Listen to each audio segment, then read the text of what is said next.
Hello friends, എല്ലാവർക്കും പുതിയൊരു വീഡിയോയിലേക്ക് സ്വാഗതം. ഈ അടുത്ത ദിവസം നമ്മുടെ അരുൺ ജെ നേരെ എയറിലേക്ക് പോയിരുന്നു. അപ്പോൾ പുള്ളി കുറച്ച് ദിവസമായിട്ട് 1-2 ആഴ്ചയായിട്ട് എയറിൽ കയറാനുള്ള ചില ലക്ഷണങ്ങളൊക്കെ കാണിച്ചുകൊണ്ടിരിക്കുകയായിരുന്നു. അങ്ങനെ പെട്ടെന്നായിരുന്നു ആ ഒരു എയറിലോട്ടുള്ള യാത്ര. അപ്പോൾ നമുക്ക് അറിയുന്ന ആള് തന്നെയാണ് ഈ അരുൺ ജെ എന്ന് പറയുന്നത്. വളരെ വളരെ ഫോളോവേഴ്സ് ഒക്കെ ഉള്ള അല്ലെങ്കിൽ സബ്സ്ക്രൈബേഴ്സ് ഉള്ള ഏകദേശം 30 ലക്ഷത്തിലും മേലെ സബ്സ്ക്രൈബേഴ്സ് ഉള്ള ഒരു ഭയങ്കര യൂട്യൂബറാണ് അരുൺ ജെ എന്ന് പറയുന്നത്. അവര് ഈ യൂട്യൂബിലൂടെയൊക്കെ വരുന്നത് സ്കിറ്റുകളൊക്കെ, കോമഡി സ്കിറ്റുകളൊക്കെ ചെയ്തുകൊണ്ടാണ് വരുന്നത്. നമുക്കറിയാം, അവർ വരുന്ന സമയത്ത് അവരുടെ അമ്മ, അച്ഛൻ, സിസ്റ്റർ, അരുൺ, അങ്ങനെ ഒരു 4 പേരുള്ള ഫാമിലി ആയിട്ടാണ് അവർ ഈ ചാനലിലേക്ക്, യൂട്യൂബ് ചാനലിലേക്കൊക്കെ വരുന്നത്. അവരുടെ ആദ്യത്തെ വീട് നമുക്ക് നല്ല ഓർമ്മയുണ്ട്. പകുതി പണി മാത്രം പൂർത്തിയായിട്ടുള്ള ഒരു ചെറിയ വീട്ടിൽ നിന്നാണ് അവരുടെ തുടക്കം.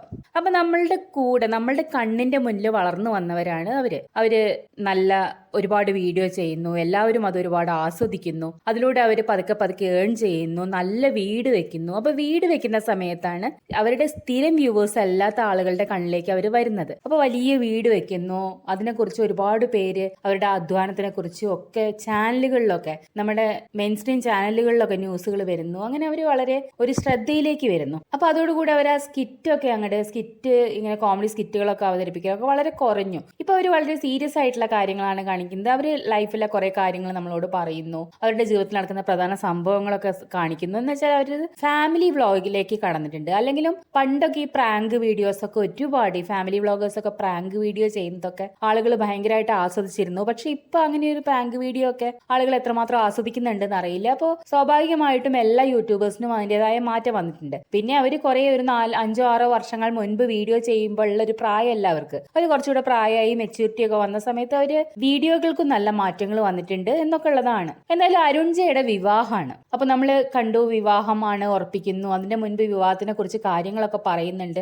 ആദ്യമായിട്ട് ഞാൻ പെണ്ണ് കാണാൻ പോവാണ്, അറേഞ്ച്ഡ് മാരേജ് ആണ്, എനിക്ക് വിവാഹത്തിൽ താല്പര്യമില്ല, പക്ഷെ വീട്ടുകാർ പറഞ്ഞാൽ എങ്ങനെയാ കേൾക്കാതിരിക്കുക എന്നൊക്കെ ഭയങ്കര തള്ളി മറിച്ചിലൊക്കെ കഴിഞ്ഞിട്ട് അരുൺ പെണ്ണ് കാണാനായിട്ട് പോയി. അപ്പൊ പെണ്ണ് കാണാൻ പോയി, പെണ്ണിനെ കാണിക്കുന്നേ ഇല്ല, മുഖമൊക്കെ ബ്ലർ ചെയ്തിട്ടാണ് നമ്മൾ വീഡിയോ കണ്ടത്. പക്ഷേ അവര് ഒരു പെണ്ണ് കാണല്, ആദ്യമായിട്ട് കാണുന്ന പെണ്ണ് കാണാൻ പോകുന്ന ഒരു പെൺകുട്ടിയോടുള്ള പോലെയല്ല പെരുമാറുന്നത്. ഒരു കുറേ കാലങ്ങളായിട്ട് പരിചയമുള്ള വളരെ ക്ലോസ് ആയിട്ടുള്ള ഒരു വ്യക്തിയെ പോലെ പെരുമാറുന്നതായിട്ടാണ് നമുക്ക് ആ വീഡിയോ കാണുമ്പോൾ തോന്നുന്നത്. അപ്പൊ അവര് ഒന്നിച്ച് ഫോട്ടോസ്, റീൽസ് ഒക്കെ പോലെയുള്ള കാര്യങ്ങളൊക്കെ എടുക്കുന്നു. ആ ദിവസം തന്നെ, പെണ്ണ് കാണാൻ പോയ ദിവസം തന്നെ എടുക്കുന്നു. അപ്പൊ ഒരുപാട് വിമർശനങ്ങൾ അതിന്റെ അടിയിൽ വന്നു. ആരും വിശ്വസിക്കില്ല, നിങ്ങൾ അറേഞ്ച്ഡ് മാരേജ് ആണെന്ന് പറഞ്ഞാൽ നിങ്ങൾ ലവ് മാരേജ് അല്ലേ എന്ന് പറഞ്ഞിട്ട് ഒരുപാട് നെഗറ്റീവ് കമന്റുകളൊക്കെ അതിന്റെ അടിയിൽ വന്നിരുന്നു. എന്തായാലും പിന്നെ അരുൺ മുഖമൊക്കെ കാണിച്ചുകൊണ്ട് തന്നെ, ആ പെൺകുട്ടിയുടെ മുഖമൊക്കെ കാണിച്ചുകൊണ്ട് തന്നെ വീഡിയോ ചെയ്തു. അല്ലാതെ തന്നെ ചില സ്ഥലത്തൊക്കെ നമ്മളിങ്ങനെ ഇത് കുറച്ച് കാണുകയാണെങ്കിൽ ആ കുട്ടിയെ നമുക്ക് മനസ്സിലാവുമായിരുന്നു, ശില്പ എന്ന് പറഞ്ഞൊരു കുട്ടി. അപ്പൊ അങ്ങനെ അരുൺ തന്നെ ആ കുട്ടിയെ ഇന്ന കുട്ടിയാണെന്ന് പറയുന്നു. അങ്ങനെ എല്ലാവരും കണ്ടു. പിന്നെ അവരുടെ വിവാഹത്തിന് വസ്ത്രം വാങ്ങാൻ പോകുന്ന ഒരു വീഡിയോ അരുൺ ചെയ്തിരുന്നു. അപ്പോ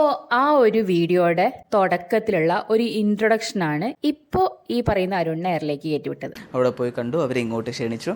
അപ്പം അവിടെ നിന്നൊരു ബറ്റാലിയൻ ആൾക്കാർ ഇങ്ങോട്ട് വന്നു, ഒരു പെണ്ണിൻ്റെ ബന്ധുക്കളും കാര്യങ്ങളും എല്ലാവരും ഇവിടെ വന്നിരുന്നു.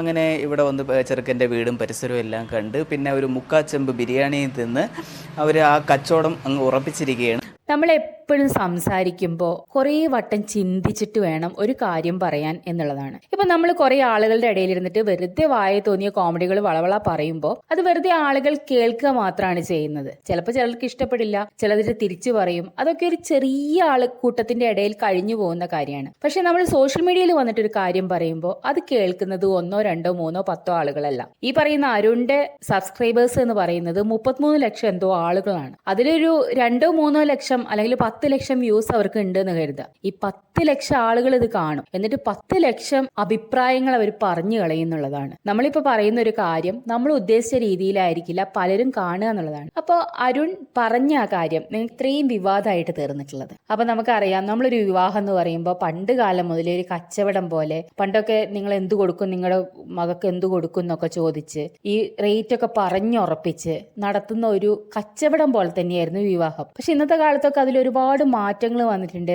ആളുകളൊക്കെ ആ മനോഭാവത്തിൽ നിന്ന് പുറത്തു വന്നുകൊണ്ടിരിക്കുകയാണ്. ആ സമയത്ത് ഒരു ബറ്റാലിയൻ ആളുകൾ വന്നിട്ട് മുക്കാച്ചെമ്പ് ബിരിയാണിയും കഴിച്ചിട്ട് ഈ കച്ചവടം അങ്ങ് ഉറപ്പിച്ചു എന്ന് പറയുമ്പോൾ അതിൽ 2 പ്രധാനപ്പെട്ട പോയിന്റുകളുണ്ട്. ഒന്ന്, നമ്മളൊരാൾ കഴിച്ച ഭക്ഷണത്തിന്റെ കണക്ക് പറഞ്ഞിട്ട് അവരെ അപമാനിക്കുകയാണ്. ഒരിക്കലും നമ്മൾ ഒരാൾക്ക് കൊടുത്ത ഭക്ഷണത്തിനെ കുറിച്ച് കണക്ക് പറയാൻ പാടില്ല എന്ന് പറയും. ചിലപ്പോൾ നമ്മൾ ഈ ഒരുപാട് അടുപ്പുള്ള ആളുകൾ തമ്മിൽ അങ്ങോട്ടും ഇങ്ങോട്ടും ഫുഡ് വാങ്ങിക്കൊടുത്ത് അല്ലെങ്കിൽ വീട്ടിലുള്ള ഭക്ഷണമൊക്കെ ഷെയർ ചെയ്ത് കഴിയുന്ന ആളുകൾ ചിലപ്പോൾ തമ്മിൽ തെറ്റാറുണ്ട്. തെറ്റുന്ന സമയത്ത് പോലും നമ്മൾ ആ കൊടുത്ത ഭക്ഷണത്തിന്റെ കണക്ക് പറയാതിരിക്കുക എന്നുള്ളൊരു മര്യാദ മിക്ക ആളുകളും പാലിക്കാറുണ്ട്. അപ്പോഴാണ് നമ്മൾ ഏറ്റവും റെസ്പെക്ട് കൊടുക്കണ്ട വിവാഹം കഴിക്കാൻ പോകുന്ന പെൺകുട്ടിയുടെ വീട്ടുകാരെ കുറിച്ച് അവര് വന്നൊരു മുക്കാച്ചെമ്പ് ബിരിയാണിയും തിന്ന് ഈ കച്ചവടം അങ്ങ് ഉറപ്പിച്ചു എന്ന് പറയുമ്പോൾ ഏറ്റവും അപമാനകരമായിട്ടുള്ളൊരു കാര്യമല്ലേ പറഞ്ഞിട്ടുള്ളത്. നമുക്കറിയാം ആ പയ്യൻ സ്ഥിരം പറയുന്ന ഈ വളിപ്പ് കോമഡി എന്നൊക്കെ പറയില്ലേ, ആ ലെവലിൽ സംസാരിച്ചതായിരിക്കാം. പക്ഷെ അതൊരു ശരിയായ രീതിയിലല്ല കേട്ട ഒറ്റൊരാളും എടുത്തത് എന്നുള്ളതാണ്. മറ്റേ കമന്റ് ബോക്സ് മുഴുവൻ വളരെ മോശമായിട്ടുള്ള കമന്റുകളാണ് വന്നത്.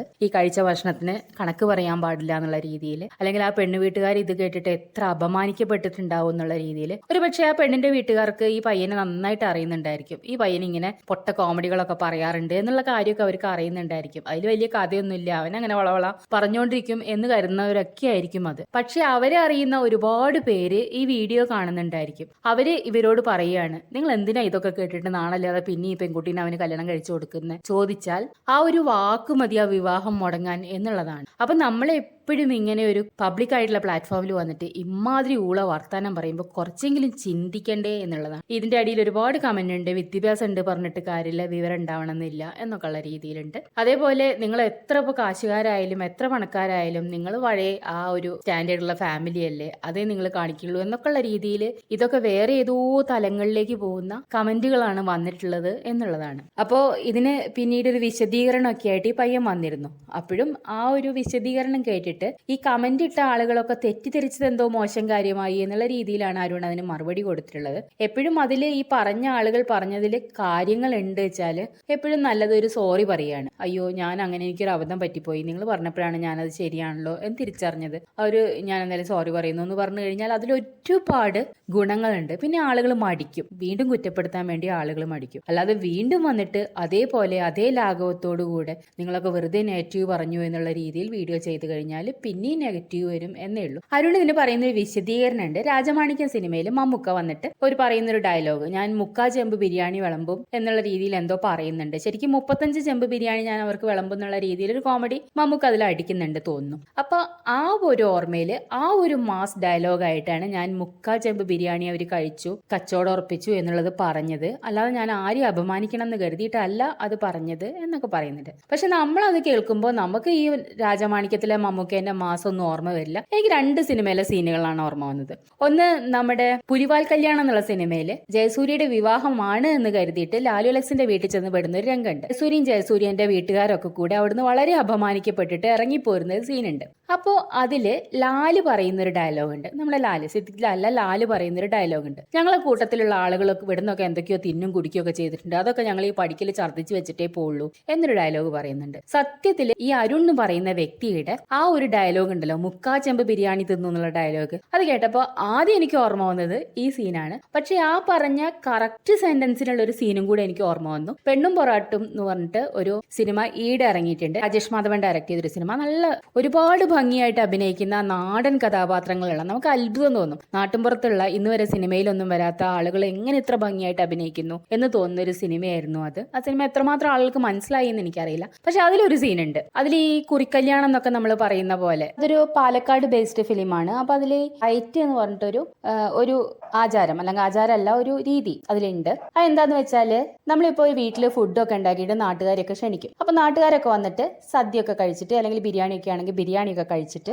ഒരു തുക തന്നിട്ട് പോകും. നമ്മൾ സാധാരണ കല്യാണത്തിനൊക്കെ പൈസ വാങ്ങുന്ന അതേ രീതി തന്നെയാണ്. പക്ഷെ ഇതിൽ കല്യാണം ഒന്നും അവിടെ നടക്കുന്നില്ല. വെറുതെ പയറ്റ് എന്ന് പറഞ്ഞിട്ട് ഇത് വെക്കുന്നു, എന്നിട്ട് ഈ പൈസ വാങ്ങുന്നു, എന്നിട്ട് ഈ പൈസ നമ്മൾ എന്തെങ്കിലും ആവശ്യത്തിന് ഉപയോഗിക്കുന്നു. അതേപോലെ വേറൊരു വീട്ടുകാർക്ക് ഇതേ ആവശ്യം ഉണ്ടെങ്കിൽ ഇവരെ വിളിക്കും. അപ്പൊ ഇവര് ചെന്നിട്ട് ആ കൊടുത്ത തുക പോലെ ഒരു തുക തിരിച്ചു കൊടുക്കുന്നു. അപ്പൊ നമ്മൾക്ക് ഒരു ഉപകാരപ്പെടുന്ന ഒരു പരിപാടി. ആ ഒരു സിനിമയിൽ അങ്ങനെ ഒരു സീനുണ്ട്. അപ്പൊ ഒരു പയറ്റ് നടത്തുന്നു, ഒരു അമ്മയും മകളും വന്നിട്ട് കുറേ ബിരിയാണി തിന്നുന്നു, ഇരുന്നങ്ങ് ബിരിയാണി തിന്നുന്നുണ്ട്. എന്നിട്ട് അവരൊരു 500 രൂപയും കൊടുത്തിട്ട് അവിടുന്ന് പോകാൻ പുറപ്പെടുകയാണ്. അപ്പൊ ആ വീട്ടിലെ ഗൃഹനാഥ വന്നിട്ട് എത്ര രൂപയാ കൊടുത്തതെന്ന് എടുത്തു നോക്കുന്നു. ഈ സീന് നിങ്ങൾ കണ്ടാലേ നിങ്ങൾക്ക് അതിന്റെ ഒരു കോമഡി മനസ്സിലാവുള്ളൂ. കോപ്പറേറ്റ് വരുന്നതുകൊണ്ട് അത് കാണിക്കാനേ ഇവിടെ നിവർത്തിയൊന്നുമില്ല. അപ്പൊ 500 രൂപയെ കൊടുത്തിട്ടുള്ളൂ. 2 ആള് വന്നിട്ട് ഇഷ്ടം പോലെ ബിരിയാണി കഴിച്ചിട്ട് 500 രൂപ കൊടുത്തിട്ടാണോ പോകുന്നത് ചോദിച്ചിട്ട് ആ സ്ത്രീ നല്ല പച്ചത്തെറി വിളിക്കുന്നുണ്ട്. അവരൊക്കെ ഇന്ന് വരെ ഒരു സിനിമയിലും നമ്മൾ കണ്ടിട്ടില്ലാത്ത കഥാപാത്രങ്ങളാണ്. എന്നിട്ട് പോലും അവരുടെ അഭിനയം എന്ന് പറഞ്ഞാൽ ഗംഭീരെന്നേ പറയാനുള്ളൂ. അപ്പോൾ കുറേ വഴക്ക് പറയുന്നു, കുറേ ചീത്ത പറയുന്നു, എന്റെ ബിരിയാണീന്റെ പൈസ വെച്ചിട്ട് പോടി എന്നൊക്കെ പറയുന്നുണ്ട്. അപ്പൊ ഈ കഴിച്ച സ്ത്രീ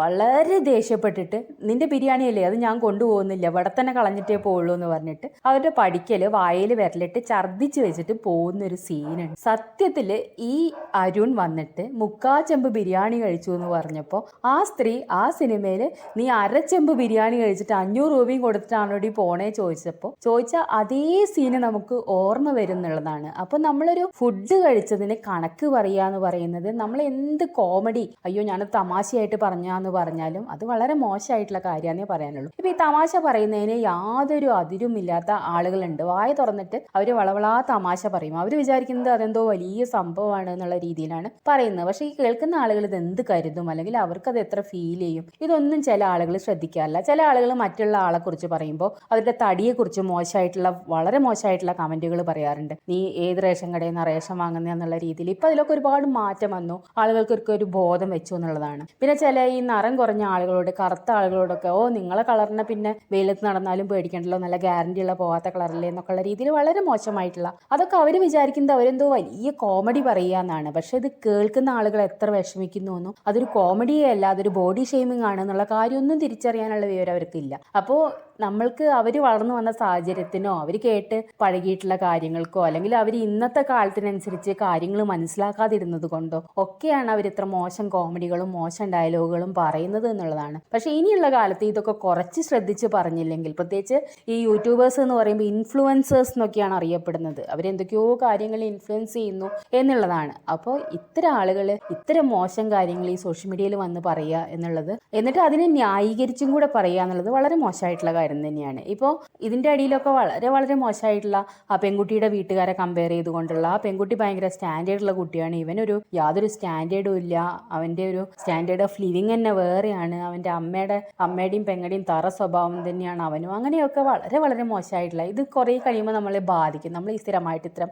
നെഗറ്റീവ് കമന്റുകൾ കാണുമ്പോൾ ഒക്കെ ചിലപ്പോൾ ആ പെൺകുട്ടിയുടെ വീട്ടുകാരും ഇത് ഇത്രയും വിവാദമായപ്പോൾ ചിന്തിക്കും, അയ്യേ അവൻ എന്താ ഞങ്ങളെ കുറിച്ച് അങ്ങനെ പറഞ്ഞത് എന്നുള്ളത്. ചിലപ്പോൾ അതിൽ ഭക്ഷണം കഴിക്കാതിരുന്ന ആളുകൾ ഉണ്ടായിരിക്കും, ചിലപ്പോൾ ബിരിയാണി ഇഷ്ടമില്ലാത്തതുകൊണ്ട് എന്നാലും ഗസ്റ്റ് ആയിട്ട് വന്നതല്ലേ അപ്പൊ എന്തെങ്കിലും നുള്ളി തിന്ന് കളയാമെന്ന് കരുതിയിട്ട് കുറച്ചൊക്കെ കഴിച്ച ആളുകളും ഒക്കെ ഉണ്ടായിരിക്കും. അവരിങ്ങനെയൊരു ഡയലോഗ് കേൾക്കുമ്പോൾ എന്തായിരിക്കും ചിന്തിച്ചിട്ടുണ്ടായിരിക്കുക നിങ്ങളൊന്ന് ആലോചിച്ച് നോക്കും. അപ്പൊ ഇങ്ങനെയൊക്കെയാണ് ആളുകൾ ഈ വായ തോന്നിയ കാര്യങ്ങൾ, പ്രത്യേകിച്ച് ഈ സോഷ്യൽ മീഡിയയിൽ ഇത്രയും ആളുകൾ ശ്രദ്ധിക്കുന്ന ഒരാൾ വന്നിട്ട് ഇമാതിരി കാര്യങ്ങളൊക്കെ പറയുമ്പോൾ ഇത്തിരിയൊക്കെ ശ്രദ്ധിക്കണം എന്നുള്ളതാണ്. ചിലപ്പോൾ അവര് ആ ഒരു പണ്ടത്തെ അതേ രീതിയിൽ ഞാൻ മാറ്റമൊന്നും വന്നിട്ടില്ല, പഴയ പോലെ ഞാൻ സമ്പത്ത് വന്നതുകൊണ്ടോ ഒരുപാട് നല്ല വീട് വെച്ചതുകൊണ്ടോ എനിക്കൊരു മാറ്റമില്ല കാണിക്കാനാണ് അവർ ഈ പഴയ പോലെ സംസാരിക്കുന്നുണ്ടാവുക എന്നുള്ളതാണ്. പക്ഷേ ഈ സോഷ്യൽ മീഡിയയ്ക്ക് ഒരു പ്രത്യേകത ഉണ്ട്. ഈ പയ്യൻ പണി പൂർത്തിയാക്കാതെ വീട്ടിലിരുന്നിട്ട് വീഡിയോ ചെയ്ത സമയത്ത് സോഷ്യൽ മീഡിയയിലുള്ള ആളുകളൊക്കെ അയ്യോ അവർക്ക് എന്തൊരു കഷ്ടമാണ്, പാവാണ്, അവർക്ക് നല്ല വീടുണ്ടായിരുന്നെങ്കിൽ എത്ര നന്നായിരുന്നു എന്നൊക്കെ ആഗ്രഹിച്ചിട്ടുള്ള ആളുകൾ അവർ ഒരുപാട് കാലം സോഷ്യൽ മീഡിയ ഒക്കെ ഉപയോഗിച്ച് പണം ഉണ്ടാക്കി നല്ല വീട് വെച്ച് കഴിയുമ്പോൾ സ്വാഭാവികമായിട്ടും ഈ കണ്ടുകൊണ്ടിരിക്കുന്ന ആളുകളുടെ മനസ്സിൽ കുറച്ചൊക്കെ എന്തൊക്കെയോ ഒരു നെഗറ്റീവ് ഫീലിംഗ്, അസൂയ, കുശുമ്പ് ഒക്കെ ഉണ്ടായിരിക്കും. ഞങ്ങൾ വീഡിയോ കണ്ടതുകൊണ്ട് ഞങ്ങൾക്ക് പ്രത്യേകിച്ച് എന്ത് ഗുണമുണ്ടായി, അവനാണെങ്കിൽ കുറെ കാശുണ്ടാക്കി വീടും വെച്ചു എന്നൊക്കെ ഉള്ള ചിന്തകൾ. അപ്പൊ അതോടുകൂടെ നെഗറ്റീവ് ആയിട്ടുള്ള അഭിപ്രായങ്ങളും പറഞ്ഞു തുടങ്ങും എന്നുള്ളതാണ്. അപ്പൊ ഇനിയുള്ള ടൈമിൽ കുറച്ചുകൂടെ ശ്രദ്ധിച്ച് മുന്നോട്ട് പോവുകയാണെങ്കിൽ ഇത് കുറച്ചുകൂടെ. അപ്പോൾ അരുൺ പറയുന്നത് ഞങ്ങളെപ്പോൾ തന്നെ അവരും പാവപ്പെട്ട വീട്ടുകാരാണ്. അപ്പൊ ആ പെൺകുട്ടിയുടെ വീടൊന്നും കണ്ടാൽ നമ്മൾ ഒരിക്കലും പാവപ്പെട്ടവരെന്ന് പറയില്ല. ഈ അരുൺ പുതുതായിട്ട് വെച്ച വീട് പോലെ തന്നെ ഒരു അടിപൊളി വീട് ഈ പെൺകുട്ടിക്കും ഉണ്ട്. പിന്നെ ഒരു പാവപ്പെട്ട കുട്ടി എന്ന് അരുൺ പറയുന്നുണ്ടെങ്കിലും അത് അത്ര പാവപ്പെട്ട കുട്ടിയല്ല, അത് UK-ൽ നേഴ്സാണ് എന്നുള്ളതാണ്. നന്നായിട്ട് പഠിച്ച് നല്ല അധ്വാനിച്ച് ഈ ചെറിയ പ്രായത്തിൽ തന്നെ UK-ൽ നേഴ്സായിട്ട് പോയിട്ടുള്ള ഒരു വ്യക്തിയാണ് എന്നുള്ളതാണ്. അപ്പൊ ഞങ്ങൾ പാവങ്ങളാണ്, അവരും പാവങ്ങളാണ്, ഞങ്ങൾ അങ്ങനെ ഒന്നും ഉദ്ദേശിച്ച് പറയുന്നതല്ല, ഞങ്ങൾ എപ്പോഴും ഡൗൺ ടു എർത്ത് ആണ് എന്നൊക്കെ നമ്മളോട് പറഞ്ഞിട്ട് കാര്യമില്ല. കാണുന്നവർക്ക് ഇനി ഒരിക്കലും അവർ പാവങ്ങളല്ല, അവർ ഭയങ്കര കാശുള്ള അതിനനുസരിച്ച് കാര്യങ്ങൾ പറയുന്ന ആളുകളായിട്ടും അപ്പൊ അതിനനുസരിച്ച് ആളുകൾ അവരെ വിലയിരുത്താനും തുടങ്ങും എന്നുള്ളതാണ്. അപ്പൊ പറയുന്ന ഓരോ വാക്കുകളും സൂക്ഷിച്ചാൽ ഇനി എയറിലേക്ക് പോകേണ്ടി വരില്ല എന്നേ പറയാനുള്ളൂ. എല്ലാവർക്കും നന്ദി.